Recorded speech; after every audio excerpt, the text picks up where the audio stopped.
Hello everybody and welcome to Lights Up, the official podcast of the WNBL.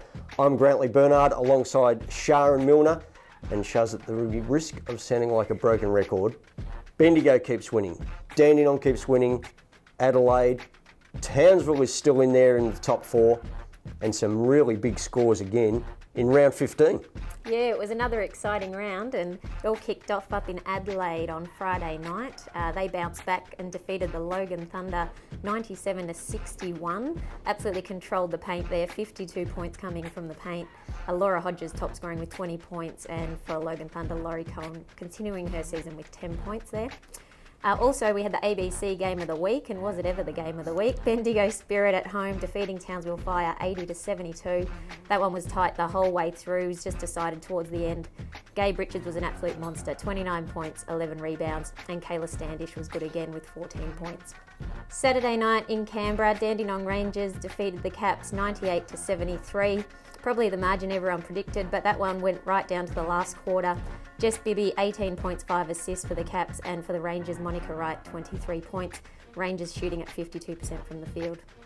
Also Saturday night at the Veneto Club, Bulleen went down to the Townsville Fire, 78-65. Bit of a fourth quarter fade out by the Boomers, which was a worry since Townsville the one playing the night before.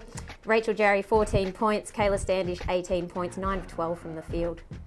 In the final game of the round, we had West Coast Waves at home going down to the Logan Thunder, 84-62. Laurie Cohen again, 21 points for the Thunder, and for the Waves, Kay Tucker, 15 points.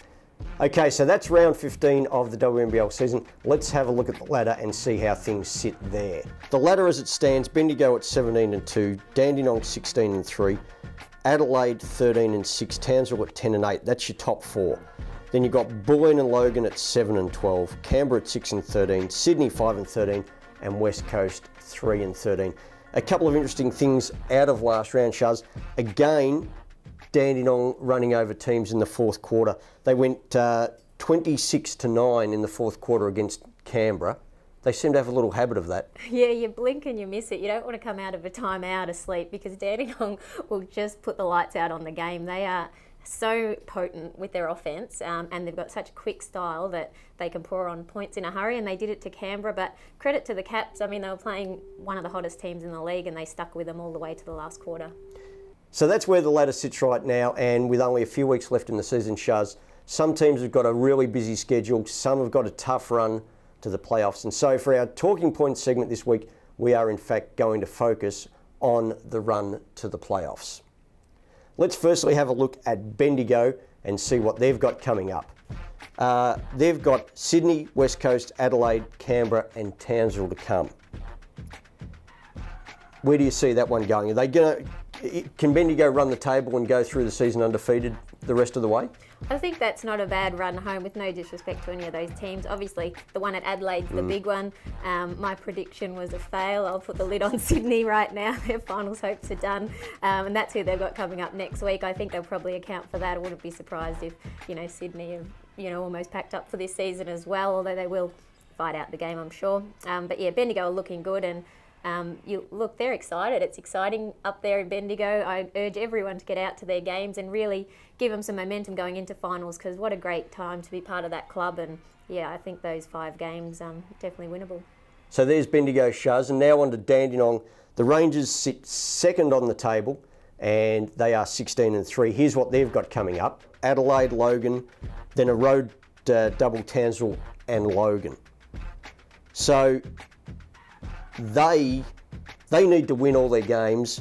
Bendigo needs to lose a couple, actually more than a couple, because Bendigo's got the split on Dandenong. So the way we're looking at that, you think it's going to be Bendigo 1, Dandenong 2? Yeah, I think so. I mean, I think that's probably deserved as well. I've really loved the way Bendigo from round 1 have just looked set and ready for this whole season and setting themselves up for the postseason. In saying that, Dandenong are just red hot, but that trip up to Townsville I think will be telling. Should Bendigo drop a game, that's the one that Dandenong really need to put their eye on and get across the line if they want to try and get that top spot. So that's the Rangers, and now we have a look at Adelaide sitting third with a 13-6 record. They've got a road game against Dandenong, then they've got Bendigo, they've got Sydney and they've got Bulleen. So they've got 3 home games to finish off. That should get them cherry ripe for the playoffs, I would have thought. Yeah, I mean, look, like we said, Adelaide have stitched us up all year. They quietly get their wins, but then they'll just drop one where they'll absolutely get wiped off the floor. Granted, Batkovic hasn't played in a few of those games. Or flip side, they'll absolutely wipe another team off the floor. So I think they've probably got the toughest run I can see of the teams currently in the four. So they'll really need to take care of business there. And I guess everyone up north in Townsville will keep their fingers crossed that they drop a couple of those and they could actually do a little snatch of third spot in the last round, which would be interesting. So sitting fourth and holding on to the last playoff spot is the Townsville Fire, and you would think that they've probably done just enough to hold on to fourth spot right now. Let's have a look at what they've got coming up. They've got West Coast at home, then they're on the road at Canberra and Sydney, then they've got Dandenong at home, then road games against Logan and Bendigo to finish. So that is not an easy run to the line for Townsville. No, I spoke to a few of them as well last week, and they were saying how tough their run home is, which I guess that win against Buleen's given them some breathing room at fourth spot. But yeah, if they want to try and just claw their way to third, there's some tough people to get over, and especially a lot of double road games and a lot of travel for Townsville, which isn't easy being that far up north. But yeah, it should be interesting, and if they continue the way they're playing, they're certainly capable of knocking off any of those teams. All right, so that's Townsville, and now I reckon two long shot outsiders are the two teams just outside the top four, and that would be Bulleen at 7 and 12 and Logan at 7 and 12. If we have a look at what Bulleen have got coming up, they've got road games at Canberra and Sydney, and then they've got Logan and Canberra at home and Adelaide on the road. They need a miracle. They need to win all their games. Townsville need to lose probably 5 of theirs. Any chance? Yeah, no, look, I think my days at Vegas are over, GB. After my Sydney gamble, I think Bulleen are done and they could probably book some holidays for March. Even though those games would be winnable, that loss on the weekend has hurt them, and I think they're out of the finals race. And pretty much the same for Logan. If we have a look at what the Thunder have got coming up, as we said, they're 7 and 12. They've got West Coast, Dandenong, Bulleen, Dandenong and Townsville. If they can get to 10 wins out of that lot, they're probably feeling pretty good about themselves. Yeah, that's right. They've had a very rollercoaster ride this season, but I really commend them on that record that they've achieved so far with the roster, and the injury to Natalie Taylor obviously is devastating for her. Hopefully she makes a quick recovery. That is a big one. It's, and she's been such an impressive player, not just this season, but pretty much every time she takes the court, whether she's playing WNBL, Seaball or internationally for New Zealand. Yeah, she's a class act, great all-round player and great teammate from all reports, so, yep. Okay, so from what we can gather then, we pretty much reckon the top 4 is locked and loaded. Yep, I think so, but it's still going to be a cracking finish to the WNBL season. As we said, 1 and 2 could flip, 3 and 4 could flip. Yeah, it just looks really important to get those home finals, so I can't wait to see when those 4 teams line up against each other. And of course, there'll always be the spoilers who'll chime in the last 5 rounds and possibly upset the balance up the top of the ladder. All right, so let's have another talking point based on the finals. We're at a top 4 now. It has been a top 5 in the past. Given the way it panned out this year, and I guess maybe not the way it's panned out this year, but yes, the top 4 broke away. If we had been a top 5, probably another 4 teams would have been in the running for that last playoff spot. There's a lot to play for, a lot of excitement around the place. 9 teams, should we have a top 5? Look, I don't think so, but in saying that, it would obviously make it a lot more exciting with the congestion we've had all season around that sort of 4th to even as low as 9th position over the last 7 or 8 weeks of the season.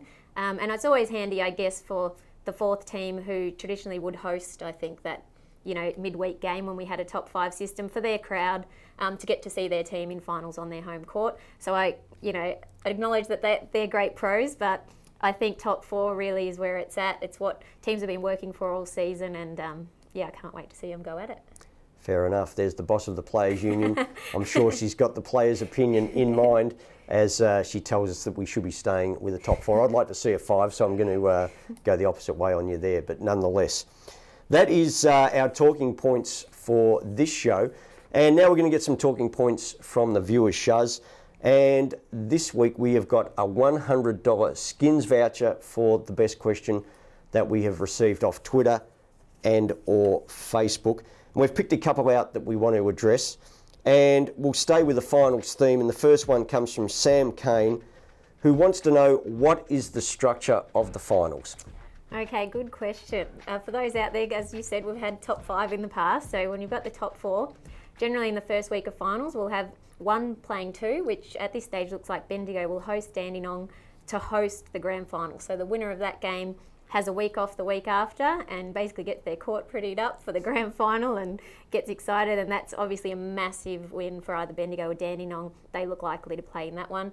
3 versus 4 is going to be Adelaide versus Townsville at this stage. Again, home court advantage is crucial. I'm sure Adelaide will be trying to hold on to that. That's an elimination final, so it's all at stake there. The winner advances to the next week, playing the loser of Dandenong v Bendigo, or the 1v2 game, and it's a Mad Monday for the loser of that one.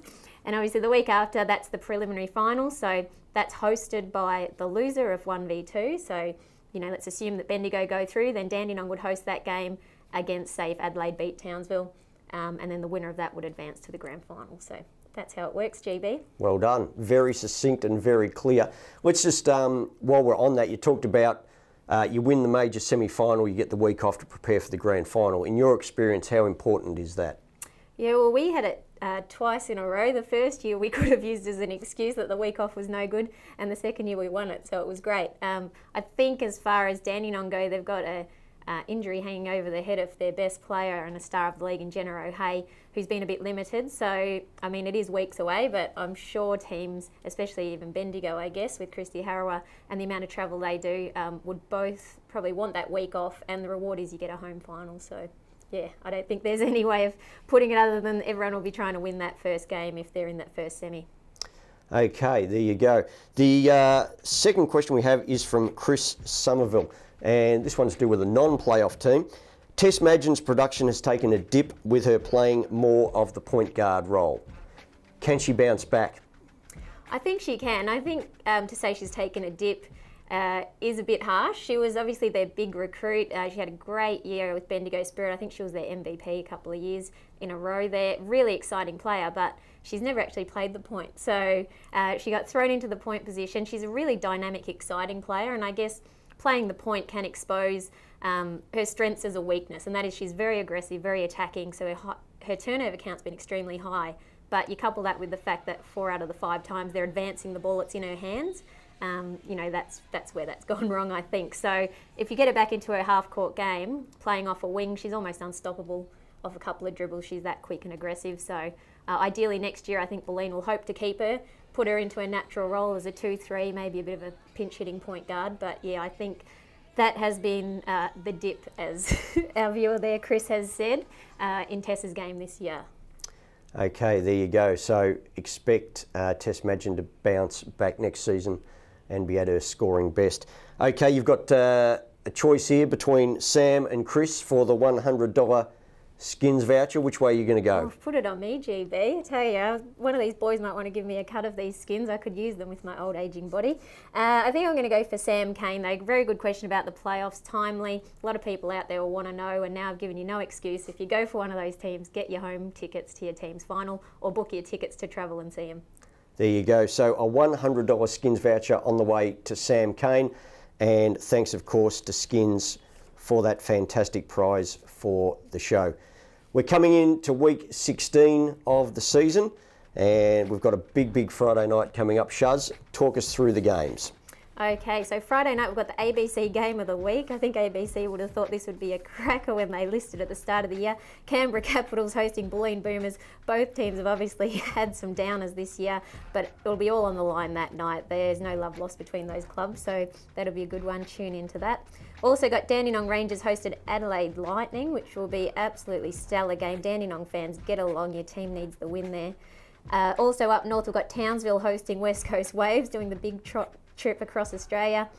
Townsville obviously need that one to keep 4th spot. Bendigo Spirit hosting Sydney Flames as well on Friday night, so a lot going on Friday. Saturday, everyone's got the Saturday off, GB, so I'm not sure if there's a party Australia going on. Day barbecues. Oh yes, that's true. I thought we might not be invited to a party. Sunday, Logan Thunder will be in Brisbane, or in Logan, sorry, hosting the West Coast Waves, and Sydney Flames will host the Bulleen Boomers in Sydney.